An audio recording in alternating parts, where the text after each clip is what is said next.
Petrol diesel मिळताना दिसत नाही आहे, अनेक ठिकाणी कुठेतरी कमी पेट्रोल डिझेल देत आहेत, याकडे कशा प्रकारे याला लागून काही ठिकाणी खर्च आणि याचा देखील तुटवडा म्हणजे जाणीवपूर्वक दिसतोय किंवा काही ठिकाणी तुटवडा? मी आपल्याला एक सांगू इच्छितो, वारंवार केंद्र सरकारने सांगितलेलं आहे की पेट्रोल डिझेलचा स्ट्रॅटेजिक साठा आमच्याकडे आहे, त्याचा सप्लाय देखील योग्य प्रमाणात होतोय.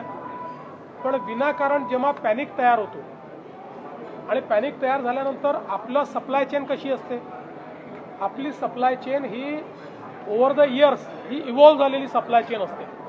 त्यामुळे एखाद्या पेट्रोल पंपावर किंवा एखाद्या एरियात एखाद्या तालुक्यात वर्षानुवर्ष महिन्याला किती पेट्रोल लागतं, दिवसाला किती पेट्रोल लागतं, याच्या आधारावर सप्लाय चेन तयार झाली असते. आणि मग अचानक जेव्हा अफवांवर आधारित लोक जास्त पेट्रोल भरणं सुरू करतात त्यावेळी ती सप्लाय चेन डिस्टर्ब होते.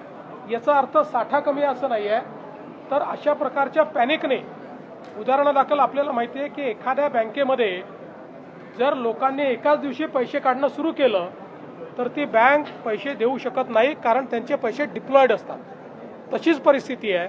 मी लोकांना विनंती करतो, जागतिक परिस्थिती वाईट असतानाही आपण आपली सप्लाय चेन चांगली ठेवलेली आहे, पण आपण जर पॅनिक बाईंग केलं तर ती सप्लाय चेन नीट राहू शकणार नाही, त्या डिस्रप्शन्स येतील.